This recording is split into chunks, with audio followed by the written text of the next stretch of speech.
નમસ્કાર મિત્રો, હું અમી મજમુનદાર આપની સમક્ષ રજૂ કરું છું ગરવી ગુજરાતમાં પ્રસિદ્ધ રંજના જયસ્વાલ લિખિત વાર્તા રમા. સૌજન્ય હર્ષવર્ધન ત્રિવેદી, જ્યોતિ ગુપ્તા. ભાવાનુવાદ રાજુલ કૌશિક, બોસ્ટન, USA. સંગીત ધનજીભાઈ ગડિયા, મુરલી. વિડિયો સંકલન કૌશિક શાહ. તો ચાલો મિત્રો સાંભળીએ વાર્તા રમા. નિવૃત્તિ એવો શબ્દ, એવી વ્યવસ્થા છે જે દરેક માટે અલગ અર્થ અને અલગ અનુભૂતિ લઈને આવે છે. યુવાનીમાં પૂરતું કમાઈ લીધું હોય, પૂરતી બચત કરી લીધી હોય એવા સુખી સંપન્ન પરિવાર માટે હાશ, આખું જીવન વ્યસ્ત રહ્યા હવે જાત માટે, પરિવાર માટે સમય આપી શકાશે એવી નિરાંતનો આ સમય છે. એકાકી અને મધ્યમ વર્ગી લોકો માટે નિવૃત્તિનો સમય ચિંતાનો છે. બેઠા બેઠા ખાઈને કુબેરનો ભંડાર પણ ખતમ થાય ત્યાં આવક જાવક છેડા માડ મળતા હોય એવા મધ્યમ વર્ગીય લોકોને નિવૃત્તિ પહેલા જ હવે સમય અને જીવન કેવી રીતે જશે ની ચિંતા કોરી ખાવા માંડે. સંતાનો સારા હોય તો નિવૃત્ત મા બાપનું ધ્યાન રાખે, પણ જો સંતાનો પોતપોતાના જીવનમાં ગોઠવાઈ ગયા હોય, પોતાના પરિવારની જવાબદારીઓથી લદાયેલા હોય તો શક્ય છે મા બાપ તરફ પૂરતું ધ્યાન ન પણ આપી શકે. આ જો અને તો વચ્ચે ઝૂલતા મા બાપ માટે નિવૃત્તિનો સમય આકરો અને આકરો બની જાય છે. વાત છે પ્રાઇવેટ કંપનીમાં કાર્યરત રમાની, જ્યાં નિવૃત્તિની નિશ્ચિત વય 58ની છે. એ નિયમ અનુસાર શારીરિક અને માનસિક રીતે 48 વર્ષ જેવી ક્ષમતા હોવા છતાં રમાને આવતા મહિને રિટાયર થવું પડશે. ખેર, ભણતા ભણતા જ નાની ઉંમરે રમાના લગ્ન, 2 બાળકો, ઘરની જવાબદારી છતાં રમાએ BAની ડિગ્રી મેળવી. પતિ અને પત્ની બંને એક સરખું ભણેલા હોય એ વાત પતિદેવને પસંદ ન હતી, એટલે પતિ પરમેશ્વરે પિયર રહીને ભણતી પત્નીને આગળ ભણવા નનૈયો ભણી દીધો. સ્કૂલ અને કોલેજમાં ટોપ કર્યા પછી MAની તૈયારી કરતી રમાને પારોટના પગલાં ભરવાની ઈચ્છા ન હતી.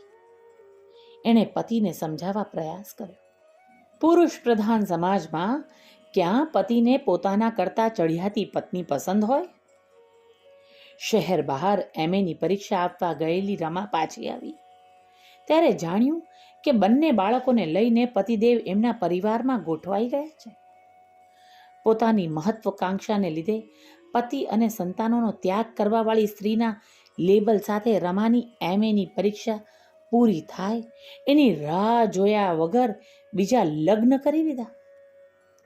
મા બાપની સાધારણ સ્થિતિ, ન કોઈ સાથી ન કોઈ સહારો, છતાં રમા આત્મનિર્ભર બનવાની દિશામાં મક્કમતાથી આગળ વધતી રહી. જ્યારે કોઈ એકલી સ્ત્રી પોતાની ક્ષમતા સાબિત કરવા મથે ત્યારે સાથ આપવાના બદલે સમાજે એના પગ નીચેની જમીન સેરવી લેવાના પ્રયાસોમાં કોઈ કચાશ ન છોડી. આત્મસન્માનના ભોગે સમાધાન નથી જ કરવું એવી માનસિકતા સાથે રમાએ નાની મોટી નોકરીઓથી કાર્યક્ષેત્રે પ્રારંભ કર્યો. સમય જતાં એની લાયકાત મુજબની નોકરી મળી.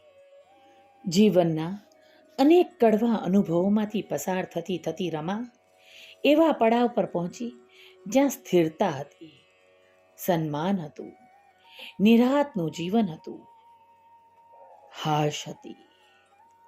સારો સમય તો સૌનો ક્યાંય પસાર થઈ જાય. રમા માટે આ સુખ શાંતિનો સમય ઉડતા પવનની લહેરખીની જેમ ક્યાંય પસાર થઈ ગયો અને અચાનક ઓફિસના નિયમ મુજબ સમય આવે રમાને નિવૃત્તિનો પત્ર મળ્યો. પત્ર વાંચીને રમાના હોશ ઉડી ગયા. બેકારીનો સમય યાદ આવ્યો. કેવી કેવી મુશ્કેલીઓનો સામનો કરવો પડ્યો હતો એ યાદ આવ્યું. સમાજ તો ઠીક, ભાઈ બહેન સુદ્ધા એને અવગણતા એ યાદ આવી. એક એક પૈસાનું મૂલ્ય કેટલું હતું એ રમા સમજતી હતી. નિવૃત્તિનો સમય નજીક આવતો ગયો એમ એમ રમાનો ઉદ્વેગ વધતો ગયો. થોડી ઘણી બચતથી કેટલો સમય કાઢી શકાય? કોઈની પાસે સહાયની અપેક્ષા રાખી શકાય એમ ન હતી. આપમેળે આપ બળે આગળ આવેલી રમાને એ મંજૂર પણ ન હતું.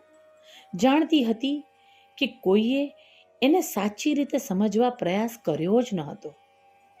પતિએ આજ સુધી સંતાનો સામે રમાની છબી એવી દોરી હતી કે સંતાનો પણ એમ માનતા થઈ ગયા હતા કે રમાએ પોતાને આગળ ભણવાની જીદ પૂરી કરવા માટે પતિ અને સંતાનોને છોડી દીધા છે.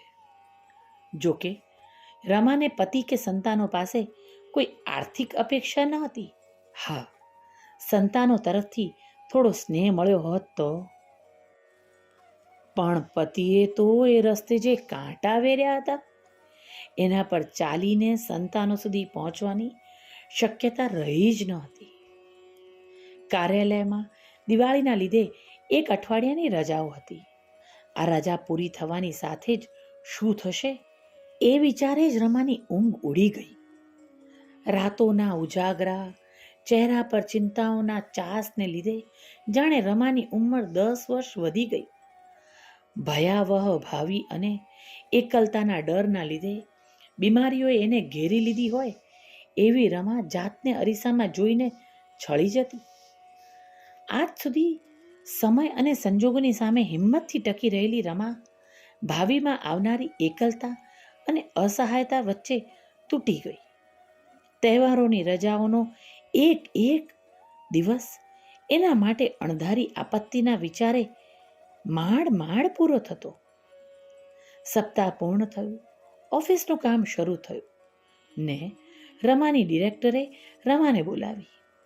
રમાના હાથ પગ પાણી થઈ ગયા. ડિરેક્ટરની ઓફિસ સુધીનું અંતર ક્યારેય ન પૂરું થાય ને નિવૃત્તિનો પત્ર હાથમાં ના આવે એવી ત્રિલોકનાથને પ્રાર્થના કરતી રહી. છતાં એ અંતર પૂરું થયું ને રમા ડિરેક્ટરની ઓફિસમાં પહોંચી. રમા, નિયમ અનુસાર તમે નિવૃત્તિની ઉંમરે પહોંચ્યા છો. જોકે તમને અને તમારી કાર્યક્ષમતાને જોઈને લાગતું નથી કે તમે 58 વર્ષના હો, એવું લાગતું જ નથી. રમાએ ડરતા મેડમને હકીકત જણાવી. વાસ્તવમાં રમાની ઉંમર 48 વર્ષની જ હતી, પણ એની જન્મ તારીખ લખવાની સમયે રમાના પિતાજીએ ભૂલથી 1968ને જગ્યાએ 1958 જેવું લખી નાખ્યું હતું. નાના ગામની શાળામાં એની નોંધ ન લેવાઈ. રમા, તમને જોઈને મને હંમેશા વિચાર આવતો કે નિવૃત્તિની ઉંમરે પહોંચેલી વ્યક્તિમાં આવી ધગશ અને કર્મનિષ્ઠતા હોઈ શકે ખરી? તમે સંપૂર્ણ સ્વસ્થ છો, કાર્યપરાયણ પણ છો, એટલે તમે ઈચ્છો ત્યાં સુધી મારી સંસ્થામાં કામ કરી શકો છો. અવાક રમાની આંખો એકલતાની સફરમાં ત્રિલોકનાથની કૃપા માટે આંસુનો અભિષેક કરી રહી. ભાવાનુવાદ રાજુલ કૌશિક, બોસ્ટન, USA.